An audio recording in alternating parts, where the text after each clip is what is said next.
Oh, now maybe we can film Steve putting the mics and then sitting. We can also film that. I'm also filming this. Yeah. Well, in that case, We are about to deliver a keynote to In a this video conference form. in a video form. We're very honored to do so. Because I'm in Los Angeles, let's also make it clear to the audience. Not right I now. couldn't be- She is No, in right ArtEZ now in I'm the in studio. ArtEZ. Yeah, but at the moment of the keynote, I'm in Los Angeles. I'm actually probably, if the connection works, also connected. And via I'm Teams. here. Like I don't mean here on the screen. I'm also here on the screen, but you can also see me over there somewhere live. So I will be here for Q&A. Our plan in this keynote is to contribute from the perspective of the ArtEZ Academy of the Arts and the professorship.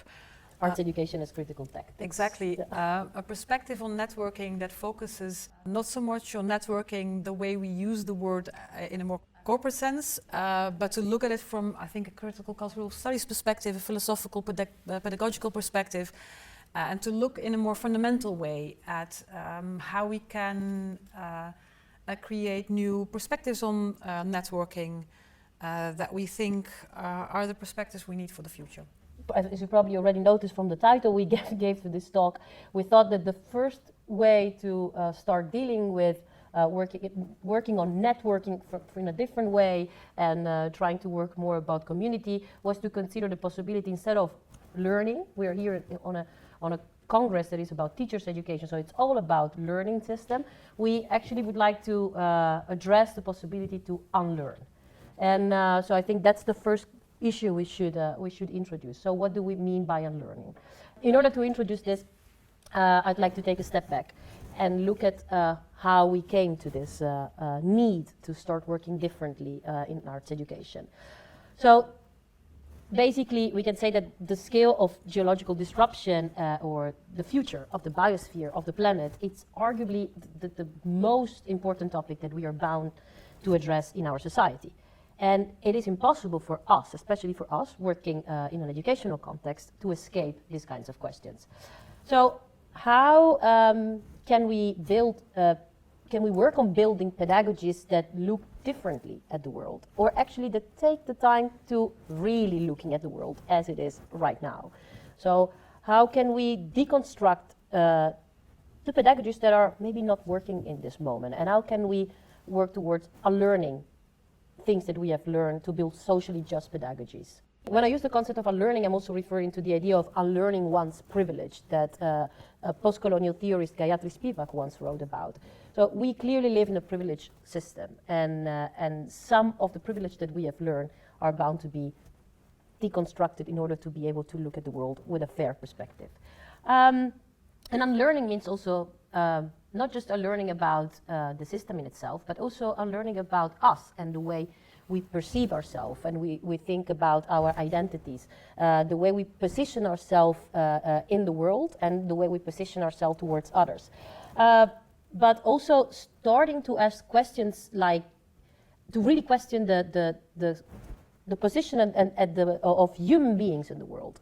And what we will try to do in this talk is also to bring you through a historical and philosophical discourse about how we came to be the subject at the center of the world. And what we would like to challenge you is to think about questions that are more towards decentering this position of human beings. So what happens if we consider human beings not anymore for their mastery characteristics as the owner of the world? What if we take the time to just, instead of thinking that we know everything, just to stay with the trouble, as Donna Haraway would say.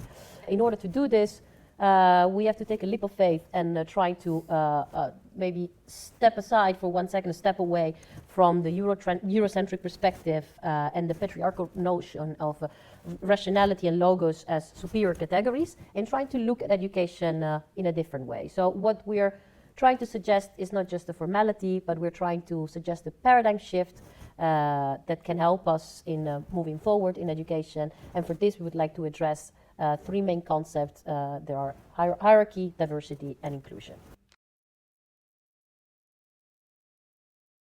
As Fabiola just posed, the scale that we are living of geological disruption and the future of the biosphere are the most important challenges we face today.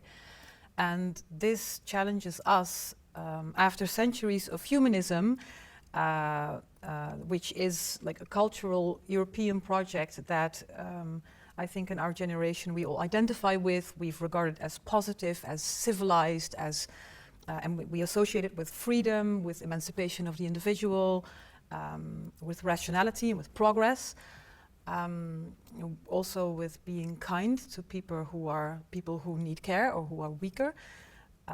After centuries of investing in that identity as a humanity, it is challenging us to pay more attention to who and what we are in relation to a context and to an environment, and to seek the answers to the questions, who are we, not within ourselves, in our essence or in our psyche, but in the relations and the way that relations happen between us and the material environment, us and objects, us and other species, and us and the humans that humanism has so far considered not entirely within the category of the human, because humanism has had the downside of being rather exclusive in what then counts as one of those humans that we see as civilized, as rational, as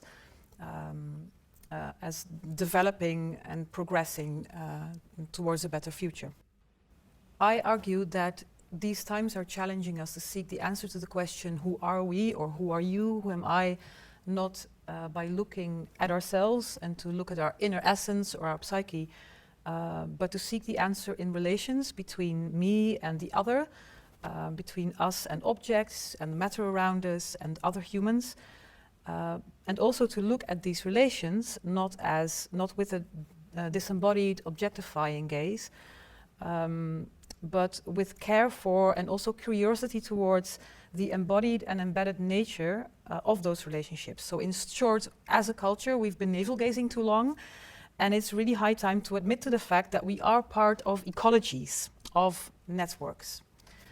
Now, this conference aspires to focus on networks and networking, and what Fabiola and I would like to do in this keynote is to zoom out and propose a paradigm shift in how we can look at networks. Ask the question, what does a network need to be a healthy network, to be a sustainable network, and to be a network that doesn't also only work for education, but also in light of our bigger responsibility for the planet and for challenges humanity is facing today. And what we need is to pay attention in a different way than before to matters of diversity and inclusion.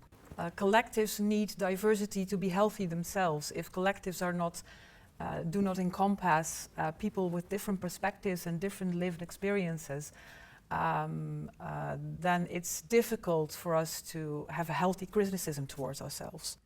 So if we want to rework patriarchal power structures that are embedded in our educational system, if we want to transform colonial power structures that are part of the way that we are doing education, we really need both student groups and teaching groups and people at an organizational level to be people of diverse lived experiences. Before I go into what kind of paradigm shift I'd like to propose towards diversity and identity specifically, I'd like to go into two common flaws that occur when we're talking about diversity and inclusion, because these words are used in very different ways, and they can also be used in ways that in my view are a bit more superficial. So we just sort of, as an organization, we all know that we have to do diversity and inclusion. So we have an event, we invite someone black, lesbian in a wheelchair, we check the box, and we're being diverse. Now, and we really want to inspire the ambition to go much further than that. Now, one common flaw, I think, in the way that we as organizations do diversity and inclusion is the tendency to focus on it from a quantitative approach. So to look at a group and to put it really bluntly, to count heads. So to just count how many people do we have from what kinds of backgrounds and identities, and are all identities that we have in society equally represented in the group? Now, it makes sense to do so and it matters to do so, so let's keep doing that, but it isn't enough, because identity does not work only on a quantitative level. I'll go into that later. First, a second flaw we see in approach to diversity and inclusion that make our efforts just not effective enough is that we do it without challenging the way that we've learned to think about identity in the first place. So we do so with an essentialist approach to identity, believing that who we are, our identities in a social situation, is something to do with our origin, something that sits inside our inner essence, and it is in a way fixed. It's a biologically determinist view that assumes that it's just how my body is, so this is just how my identity is. So in my case, that would mean, as most people, including my physician, recognize this body as a female body, I am therefore a woman, and this is a fixed identity because it's grounded in the material of my body. And it's an unquestionable thing that will always be the same. Well, it does make sense from a material point of view that I do have physical traits that do come across as female. But this approach allows for very little transformation for me as a human to move around in my position in a social group. So what I'm proposing as part of our keynote is to make a shift in thinking about identity as something essentialist and fixed and grounded in matter in an unchanging way, to an approach to identity as performative. And if I call identity performative, I mean it is constituted by action. It requires action. So identity is the result of movement, behavioral patterns, and choreographies that are both individual and social. And recent developments that arose from the 80s, 90s onwards in neuroscience and cognitive psychology have caused quite a shift in that area, in the way that we understand consciousness works, and the phenomenon of having the sense of selfhood occurs. So the feeling of being a self in relationship to the world. While in a more disembodied view on cognitive processes, it made more sense to think of the self as something separate from the environment, and to think that the self is something that is just there and then communicates with experiences, the body, and the environment. A more contemporary approach to selfhood in neuroscience and cognitive psychology, especially the enactive approach to perception and consciousness, holds that self and world are not pre-given entities, so there is not first the self and then it kind of explores the world, but self and world in our experience or in our consciousness are both phenomena that co-create each other all the time.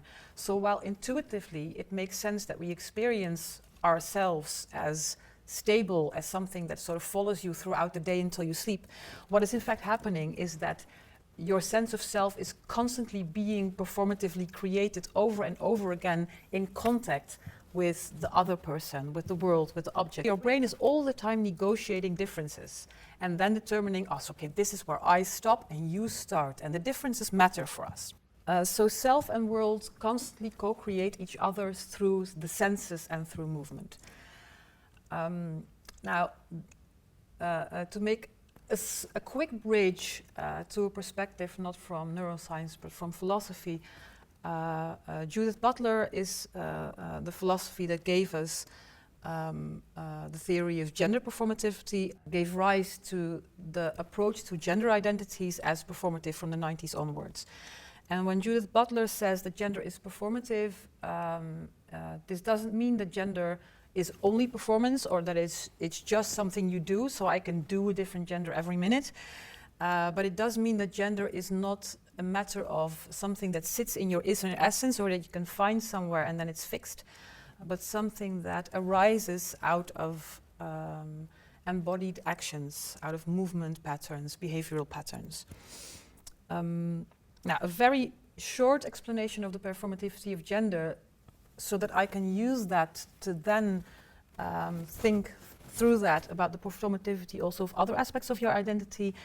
First, it means that identity requires action. It is not fixed. Then it's not just performance, so this is not a total relativism towards identities, because gender performances consolidate over time through iteration. So there is this is about repeated embodied experiences and behaviors. And through repetitions, those also actually become ingrained in our flesh and our neuronal patterns. So neuroscience is also starting to understand better how behavior and sensory motor experience in fact do consolidate into the matter of our brains, for example, into our brain's architecture. And then a third aspect I'd like to mention is that for a performance to be real, to have impact, to create realities, it needs an audience. And this is something that in ArtEZ, in the Academy of Theatre and Dance, we specialize in, right? So we know that a performance needs a spectator before it has happened. So I have a gender performance that is constituted by my body and by the way that my body has learned to behave in a social context, but it also is what it is and does what it does for who I am, in the relation that it has with the response of a social environment. So it's not a solo activity, it's not something that I do when I'm alone and I wake up in the morning. And this also means that identities are relational in the sense that my performance only exists in relation to someone else, to a context. So to make this more simple, just hypothetically, if I am on Mars tomorrow and I'm the only human, then I'm not a female. Because being a female is really not relevant in the context of Mars. It is relevant in a social context. Listening to this, you might think, okay, so philosophically I follow, and we can debate this, but why is this relevant to a practice of education? And I think it is relevant because the result or the effect of looking at identities as being performative, it allows you to look at differences between people and to describe and start to understand and unpick those differences, but it also allows to look at and understand and notice differences within people. So what essentialist ideas of identity do not do is it doesn't allow, it kind of stereotypes people into boxes. So, the quantitative counting heads method will stereotype people to be like, you're the white person in the group, you're the boomer in the group, you're the queer person in the group. Oh, so you can represent all queer people now. You're the transgender person in the group. So if we have a question about transgenderism, we'll ask you. Well, actually, within people, there are differences, and there's also movement and changes, especially since identities do come to the fore in context. And I can give a personal example of this, not related to my gender, but ethnicity. And race, my skin is white. So in most social contexts, I'm a white person. I am, in fact, a white Latina. So my family is a Brazilian family, and I was raised in the Netherlands as a second-generation immigrant. And in the context, I think, of this conference, I am mostly a white person, although I am speaking also from an embodied and lived experience of knowing what it is like to be seen as different in a white context. And then when I grew up in this really small town in the south of the Netherlands, Deurne, which at that time, growing up in a town like that with white skin, but a Brazilian mother eating garlic and having Latina social habits, so having a non-white social performance, really made us nearly black. We were clearly the non-white family, and I was treated as such. So I do embody the memory of living in a social group as the non-white person. And if we look at identities as performative, as the result of behavioral patterns in a group, in the relationships in groups, then it becomes more easy to understand the complexity of people. And also how the role we take in and the possibilities that we have change over time. From there are two very concrete research questions that I would like to propose that you could use literally in a classroom, but also if you are creating an educational program, one workshop, a series of lectures, to see from the perspective of the performativity of identity what you're doing. The first is, how am I in this context being coerced or invited or seduced or maybe even being forced to perform certain identities? How am I being seduced, for example, in this situation to perform whiteness, to perform masculinity, to perform heterosexuality, to perform able-bodiedness, to perform a higher level of education, higher class, northernness or Anglo-Saxonness or adulthood. So there's all categories where you can see, and then if you look at it from that perspective, how is this behavior inviting me to perform this? Then you can also start to notice why it is actually the case that some of your students are thriving and others are not. So it's an interesting research question, just open up more insights into what is happening. And a second one is more about the responsibility that we have in the way that we educate students in what they are going to create for our futures. That is, how is what I am teaching students to build, to create, to affect, inviting or seducing or forcing or convincing its users or its participants to normalize whiteness, masculinity, heterosexuality, able-bodiedness, adulthood, cisgenderness, etc. Back to you. Now, for me, it's really, those research questions is really, they're really important for me because they really fit, let's say, into my argument, because they make really clear how, in those questions, in fact, you're talking about teacher-student relationship. Yeah. We're talking about us as educators, our role as educator when we are in a teaching, in a learning environment, in a teaching situation. And those research questions, if we critically look at them, they make really clear how this relationship is based on a hierarchical premise. Yeah. We are in fact setting the stage for learners to learn in a specific way.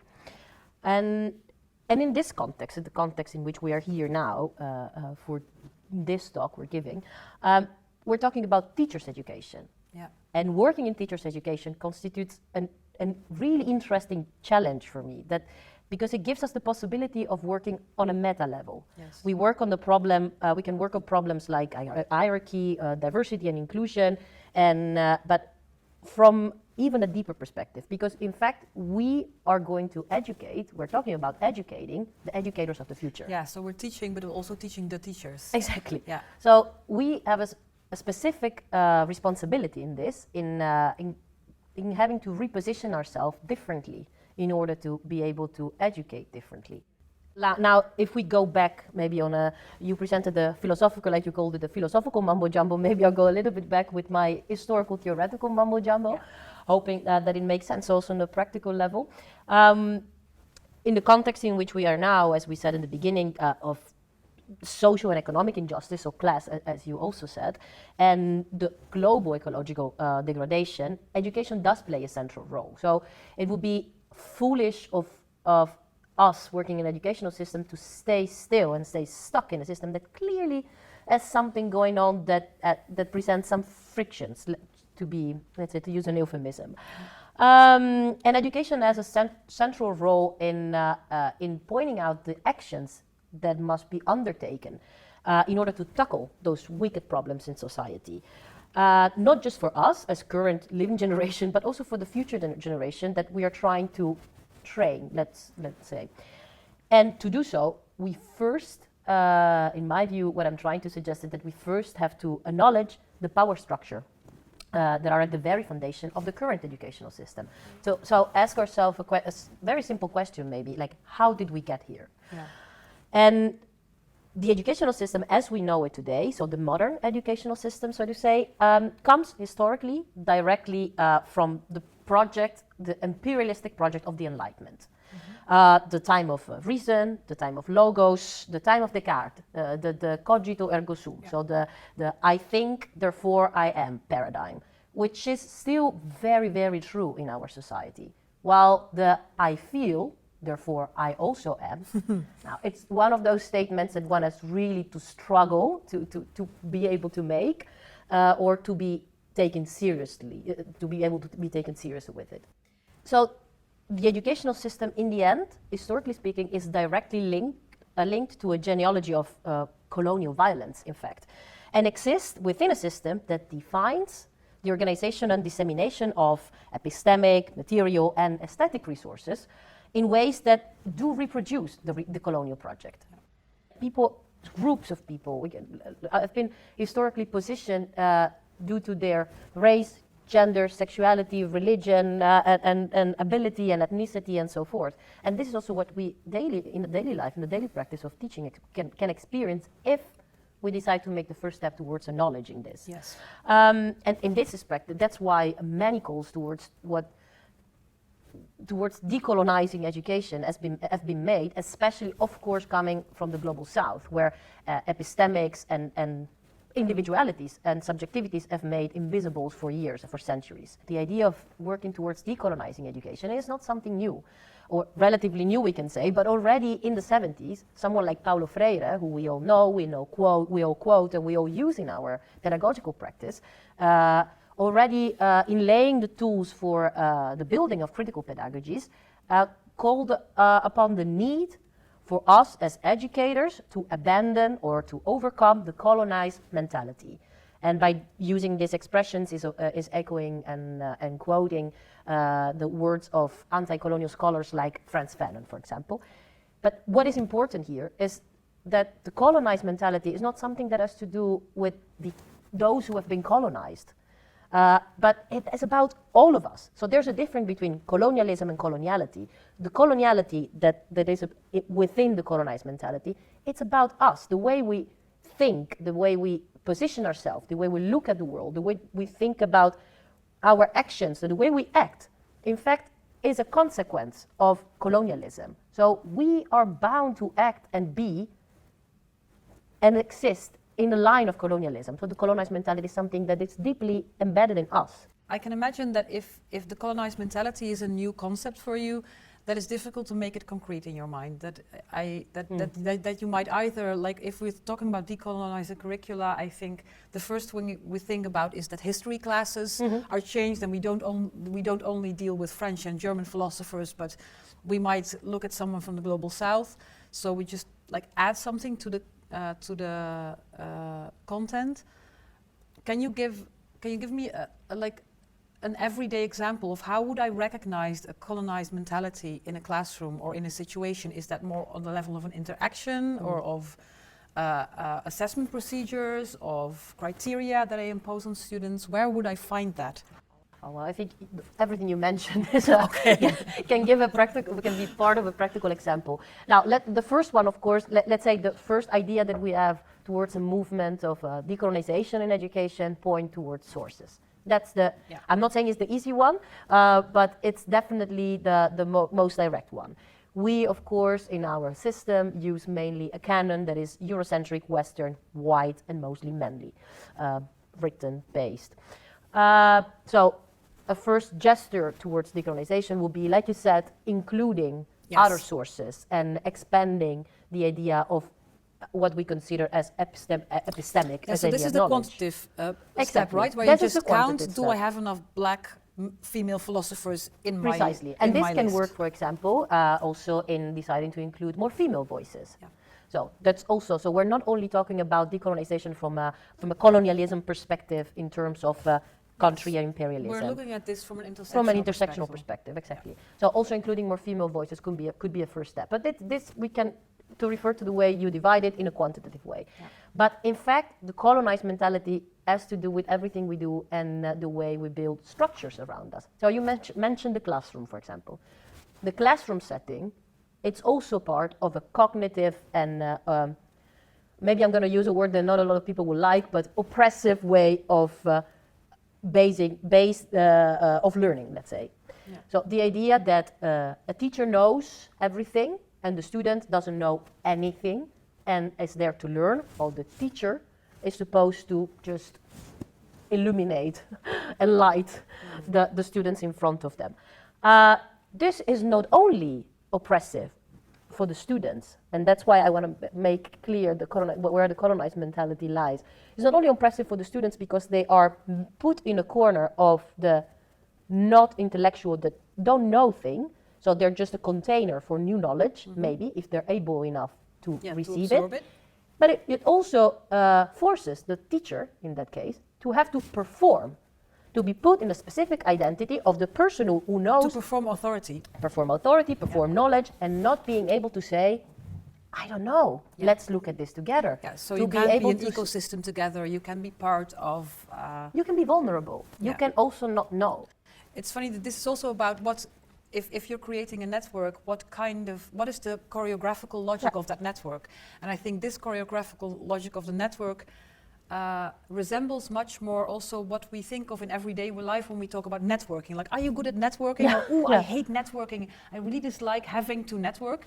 And in that context, networking usually means making sure you have a good position and that you acquire more power by being able to associate with other people in positions of power.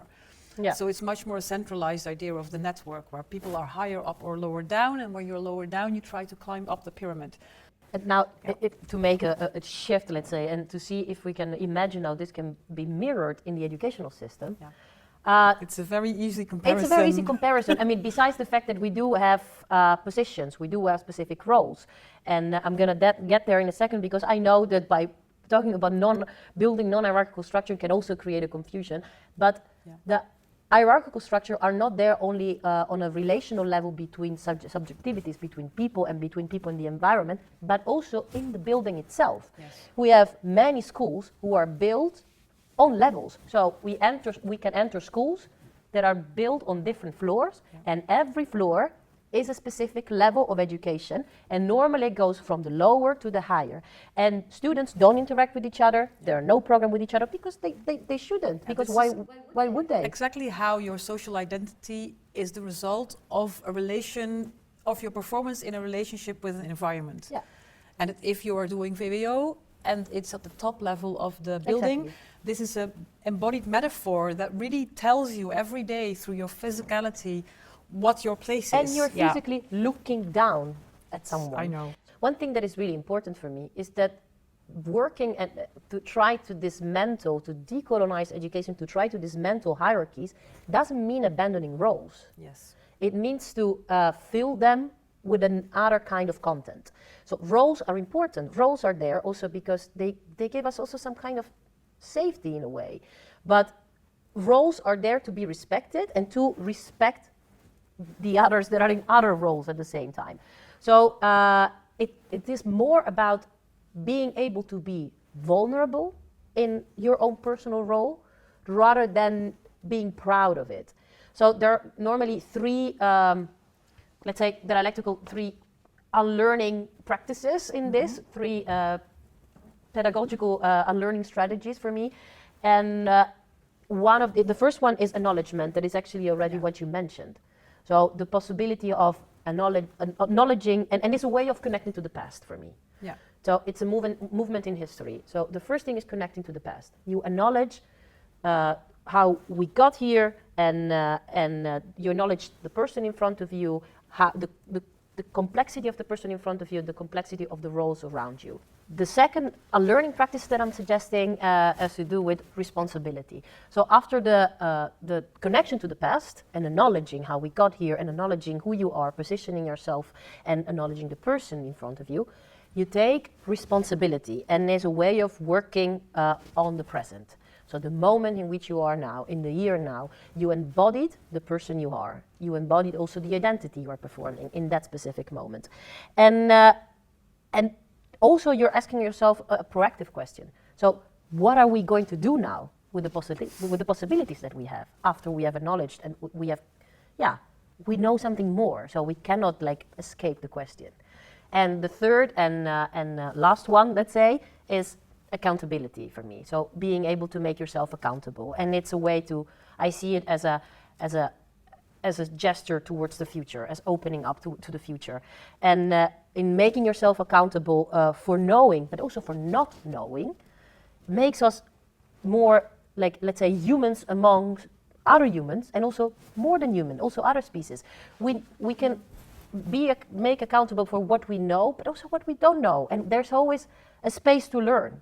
And in the end, we keep on hearing about concepts like lifelong learning. Well, for me, this is it. Yeah. By making yourself accountable, you create new space for lifelong learning, because you're allowing yourself to be vulnerable and you're allowing yourself to not know. Yeah, so for me, this this really connects well also with the concept of the leading learner. Yeah. Right? So Yeah, this is yeah. where you really decentralize the hierarchy in the classroom Yeah. and accept that we can be a learning collective together that keeps informing each other from very diverse perspectives in the classroom. Yeah, which is something that we work on at ArtEZ, that we try to do every day in our teaching practices. So shifting the perspective from that of the teacher to rather a practice of leading learner. So one thing that I really do believe in the concept of leading learner is that teachers are not authority, but they're inspirational figure in that sense. And the way, for me, also just a practical way to do it, is that every time that there's a new module, a new course, a new project, you as teacher, you start from your own inspiration and your own need to know more, something that you don't yet know about. So you have a research question, and by posing that research question and sharing it with the students, you create a way more horizontal way of working, because there will be moments in the module in which you yourself need feedback maybe from them to realize, okay, where am I? Where are the milestones of my project? What is it that I'm investigating here with you? And this doesn't take away the fact that sometimes you just need, the frontal lecture, in which there are moments in which you say, okay, let's step back for a second, and I'm going to explain you this specific concept because I think you need them to go forward. And it's challenging, and but it's also, it gives a lot of freedom. Yeah, there is a lot of vitality and energy in trying to do this and opening up the structure to do it in new ways. And I think it goes beyond the scope of this short keynote, but it's interesting to share later more of the practical ways that we are doing this in the Academy of Theatre and Dance at ArtEZ, because absolutely. it's not simply a matter of just abandoning hierarchy, leaving the center where the authority of the teacher used to be empty, and just sort of seeing what happens. It's not anarchy or chaos. It's not about not having a structure. It's about finding other kinds of logics and structures. And I think if you look at the concept of performativity and what it does, in the sense that I've presented it now, it can be used as a diagnostic tool. So what it can do for you to look at social positions and identities that you are creating from this perspective can allow you to notice and observe things in the system that you're working with or in, or that you are building, that you didn't notice before and that matter to change the way that what you're doing is inclusive or not, or is excluding people or creating certain power dynamics. Now, it's nice to have a diagnostic tool. From the perspective of an art school, it makes sense that what we would also love to offer is a tool that allows then for transformation and creation and innovation, so for something more creative. And something that I've used and found in a practical way very and transformational is to take the concept of passing. The concept of passing comes from transgender communities, and I need to be respectful of what its history and its place in society is, where it comes from is the experience of trans people, of transgender people, or of being in a social context where they need for their safety to pass in society as either male or female. So for many transgender people, this is a term that is connected to experiences of unsafety, of violence, of oppression. So the address, the appeal to people with transgender identities to pass as cisgender, it's a very painful one. It doesn't, of course, work the same way if you apply it to other markers of identity and difference.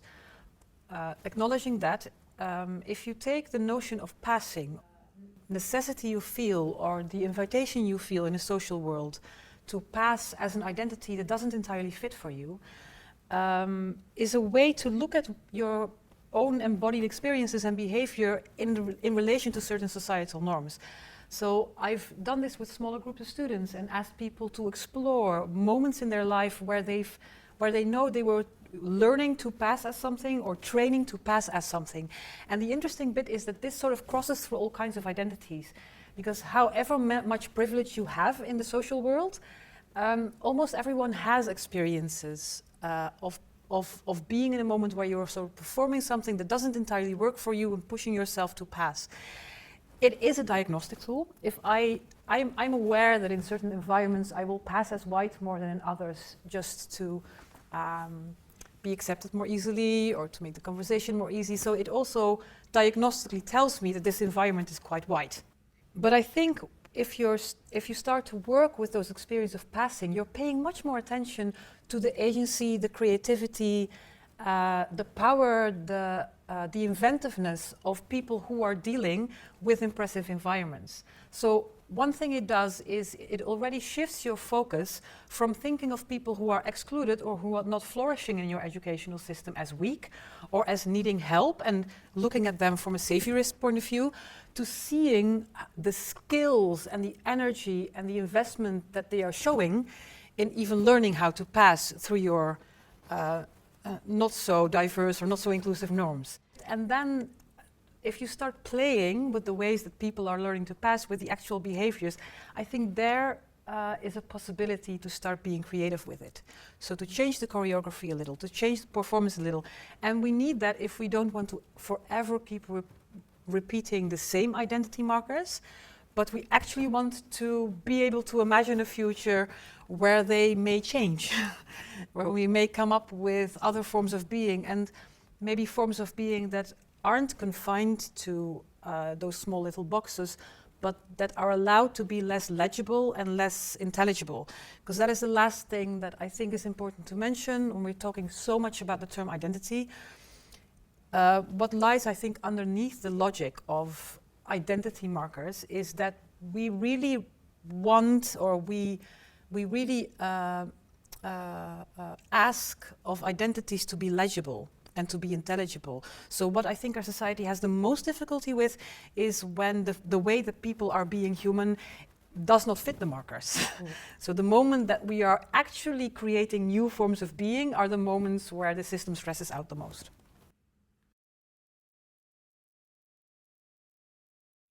So what we have tried to do today is to present a little bit about what we believe arts education can do, and what are we also trying to do at ArtEZ by working at the Academy for Theatre and Dance, and with the theory within the professorship Art Education as Critical Tactics, and by bringing in the idea of unlearning into the discourse. So unlearning the privilege we have built in this educational system.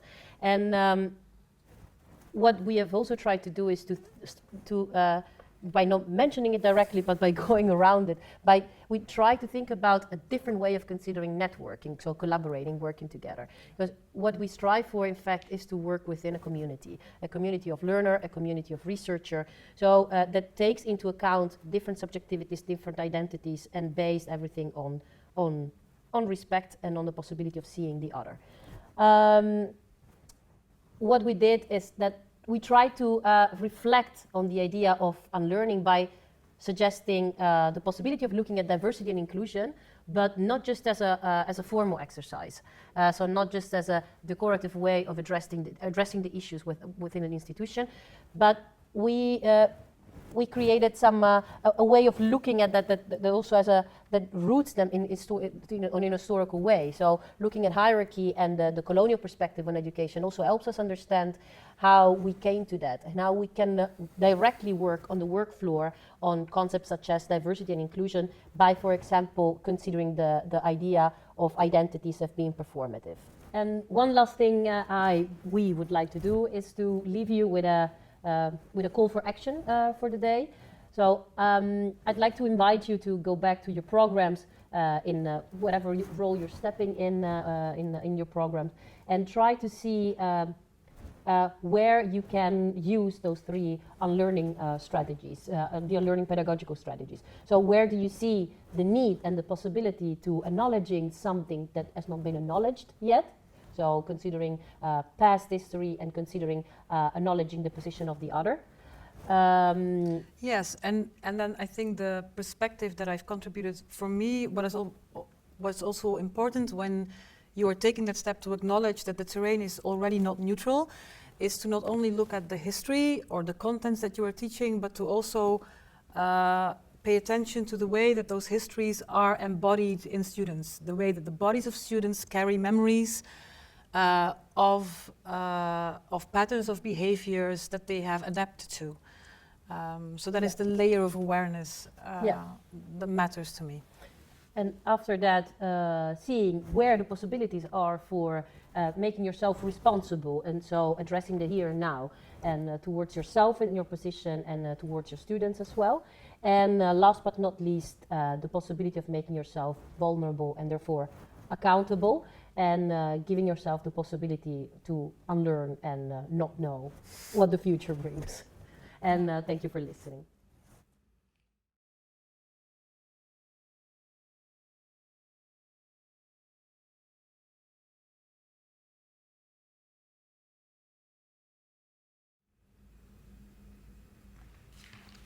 Great.